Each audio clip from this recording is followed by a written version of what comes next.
బెల్లుగూడలో bumper offer 3,75,00,000 G+2 4 BHK villa కొనండి. నెలకు 1,00,000 rent guarantee. Terms and conditions apply. నమస్తే, నేను విజయ్.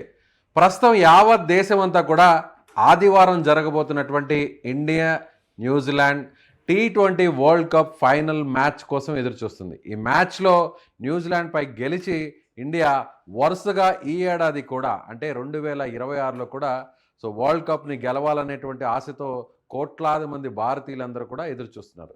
నిజంగా ఈ క్రీడా గణాంకాలన్నింటినీ పక్కన పెడితే అసలు జ్యోతిష్య శాస్త్రం ఏం చెబుతుంది? ఇండియాకి ఈ మ్యాచ్లో గెలిచే అవకాశాలు ఎలా ఉండబోతున్నాయి? ప్లేయర్ల జాతకాలు ఏ విధంగా ఉండబోతున్నాయి? వీటి గురించి డిస్కస్ చేద్దాం. మనతో పాటున్నారు ప్రొఫెసర్, ప్రముఖ జ్యోతిష్యులు ముళ్లపూడి సత్యనారాయణ మూర్తి గారు. నమస్తే. నమస్కారం విజయ్ గారు. క్రీడా గణాంకాలని వీటన్నిటి పక్కన పెట్టేద్దాం. అసలు ఆస్ట్రాలజీ ఏం చెప్తుంది? ఎవరికి విన్నింగ్ ఛాన్సెస్ ఎక్కువ ఉండే అవకాశం ఉంది? ఈ T20 ప్రపంచ కప్లో అహ్మదాబాద్ ఆడేటటువంటి ప్లేసు సొంతగడ్డ, మేషరాశి. దీనిపైన మనకు అనుకూలంగా ఉంది. వైడ్గా మనము ఈ యొక్క గేమ్లో మన వాళ్ళంతా కూడా ఆడడానికి ఎక్కువ అవకాశాలు ఉన్నాయి. అంటే అగ్రెసివ్గా ఆడతారు అండ్ డిఫెండింగ్ ఛాంపియన్స్ మనం. సౌత్ ఆఫ్రికా ఎంతో చక్కగా ఆడినప్పటికీ కూడా ఓడిపోయింది. అవును. ఓడిపోయింది.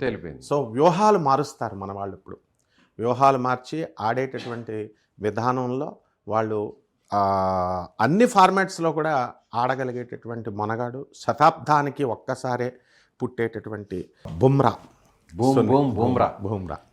సునీల్ గవాస్కరే ఆయనకి ఆ స్టేట్మెంట్ ఇచ్చాడు. సునీల్ గవాస్కర్ గారి గురించి మనం చెప్పక్కర్లేదు. ఆ విధంగా బుమ్రా ఒక మెజిషియన్ అనమాట. ఇతని మీద ఆధారపడి ఈ యొక్క గేమ్. బుమ్రా కూడా మనకి ఈ యొక్క ధనుసు రాశి. అలాగే భారతదేశం అంటే బుమ్రా ఎక్కువ వికెట్లు కానీ తీయగలిగితే మ్యాచ్ మన వైపు వస్తుందని డెఫినెట్గా. అండ్ నెక్స్ట్ చిన్న అమెండ్మెంట్ అంటే ఎన్ని వికెట్లు తీసే అవకాశం ఉందంటారు? బుమ్రా మోర్ దాన్ 4 వికెట్స్ తీస్తాడు. 4 గంటలే 4 వికెట్లు ఆడాలి. ఇప్పుడు అతను టెన్షన్ ఫీల్ అవ్వకుండా జాగ్రత్తగా కనుక వెళితే, ఎందుకంటే ఇప్పుడు అంతా అతని చేతిలోనే ఉంది. సునీల్ గవాస్కర్ కూడా అదే ఎక్స్పెక్ట్ చేస్తున్నాడు.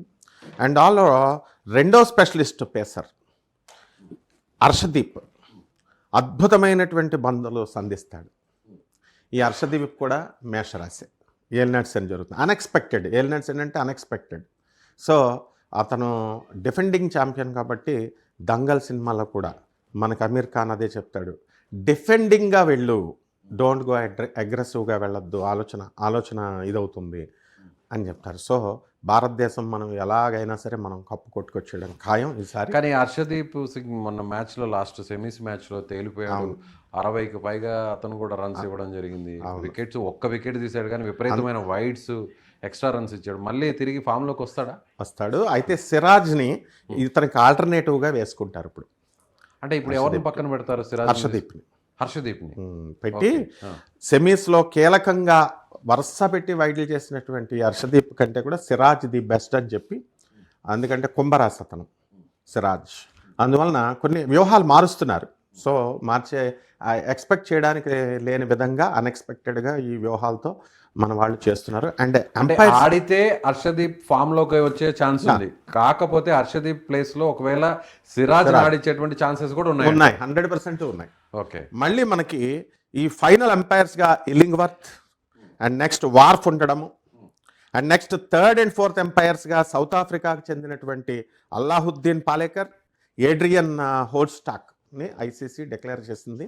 వాళ్ళు ఇంగ్లాండ్ వాళ్ళు. ఇల్లింగ్వర్త్, వార్ఫ్ కూడా ఇంపార్షియల్గా వాళ్ళు మన భారతదేశానికి కానీ న్యూజిలాండ్కి కానీ ఇవ్వడం జరుగుతుంది. ఇవన్నీ కూడా మనకి ఫేవర్ అవుతాయి.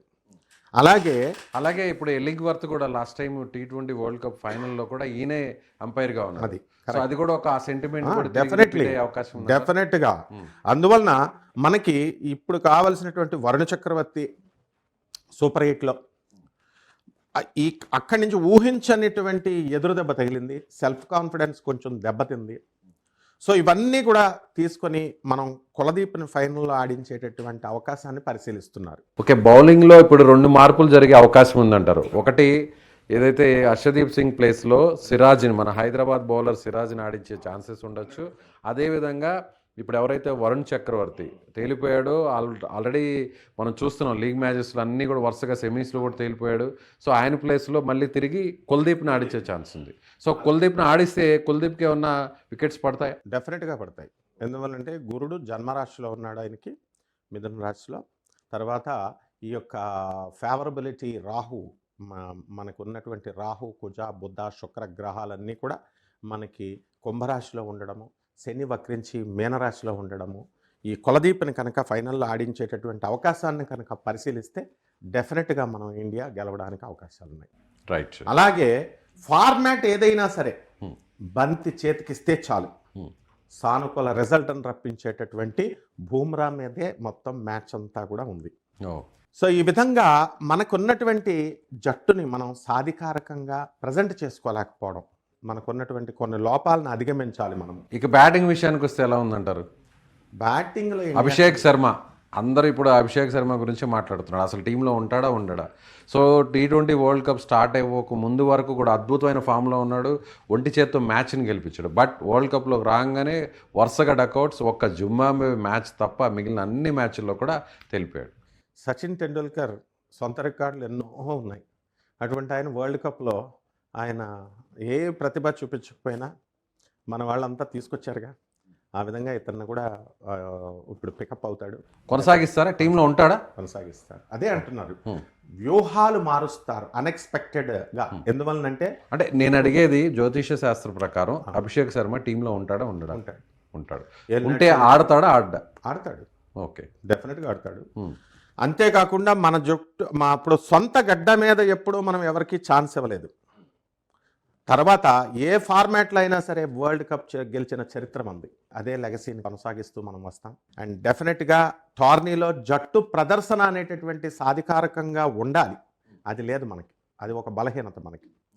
అలాగే స్పష్టంగా టీమిండియా పడుతూ లేస్తూ ఇప్పుడు ఫైనల్కి వచ్చింది. కానీ ఇప్పుడు మనకున్నటువంటి గ్రహాలు మారుతున్నాయి, ఇప్పుడు దగ్గరకు వచ్చేసాం. సో కస్ప పీరియడ్లో ఉన్నాం మనము. So the Venus is going to change. On 14th వచ్చేసరికి రవి is going to change from Aquarius to Pisces, కుంభరాశి నుంచి మీన రాశి. ఆ విధంగా ఈ అభిజిత్ లగ్నాలలో ఈ మ్యాచ్ను పెట్టడం, ఈ అనూహ్యమైనటువంటి విధానంలో మనం కప్ కొట్టుకొచ్చేసేయడం, అందులో డౌటే లేదు. అండ్ ఇంగ్లాండ్నే తీసేసాం. అసలు క్రికెట్ పుట్టిందే వాళ్ళు. న్యూజిలాండ్ డేంజరస్ ప్లేయర్స్ అయినా లాస్ట్ టైం కూడా మనము అనుకున్నాం మనం గెలిచిపోతుందేమో అని. So we should never underestimate the Indian team.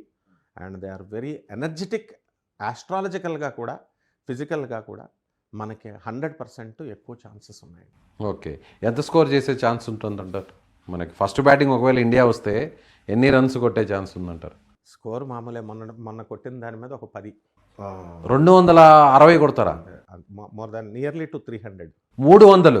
చాలా మంది వీడియో చూస్తుంటారు సత్యనారాయణ మూర్తి గారు, కింద కామెంట్స్ కూడా వస్తుంటాయి. సో 300 రన్స్ కొట్టడం అంటే అంత ఆషామాషి కాదు, అందులో కూడా వరల్డ్ కప్ ఫైనల్లో. Yes, that is the spirit of an Indian. Indians are lions. We are now the third super stars economic రంగంలో. ఎక్కడా కూడా ఆ భారతదేశ చరిత్ర మారుతోంది. అంటే మీరు ఏదో ఫ్యాన్స్ని సంతోషపెట్టడం కోసం, లేదంటే బెట్టింగ్ రాయల్ని ఏదన్నా ఇటువైపు తిప్పడం కోసం ఏదన్నా చెప్తున్నట్టుగా ఉంది తప్ప మనం కట్టొద్దు అని చెప్తున్నాం. మనము బెట్టింగ్లు ఎవరు కట్టొద్దు. ఈ టీమ్ స్పిరిట్ ఉండాలి, గేమ్ స్పిరిట్ ఉండాలి. మన వీనస్ మీనరాశిలోకి వెళుతున్నాడు. కుజుడు ఒక్కడే కొంచెం వీక్గా ఉన్నాడు. కుజుడు మనకి మకర రాశిలో ఉండంటే ఇంకా వండర్ఫుల్గా స్కోర్ చేద్దురు. బట్ శత్రుక్షేత్రంలోకి వచ్చాడు కాబట్టి అవతల వాళ్ళు మనల్ని కట్టడి చేస్తారు, అందులో కట్టడి చేయకుండా ఉండదు. అయినప్పటికీ కూడా మనకి స్పిన్నర్స్ వరుణ్ చక్రవర్తి, అక్షర్ పటేల్ వీళ్ళంతా తేలిపోయారు. So they will learn a lesson. And డెఫినెట్గా మనకి ఈ యొక్క ధారాళంగా పరుగులు ఇచ్చేశారు బుమ్రా తప్ప. ఈ ఫెయిల్యూర్స్ అన్నీ పరిగణలోకి తీసుకుంటారు. అండ్ డెఫినెట్గా ఇప్పుడున్నటువంటి ఆదివారం రవి చాలా బలంగా ఉన్నాడు మనకి. And never in the east we will fail అనమాట. సో స్కోర్లో అటు ఇటు ఉన్న ఇండియన్ టీమ్ స్పిరిట్, బెట్టింగ్స్ ఆడకూడదు, don't waste the money. And తప్పకుండా మన ఇండియన్ స్పిరిట్ గెలుస్తుంది. గురుగారు థ్యాంక్ యూ. నమస్కారం.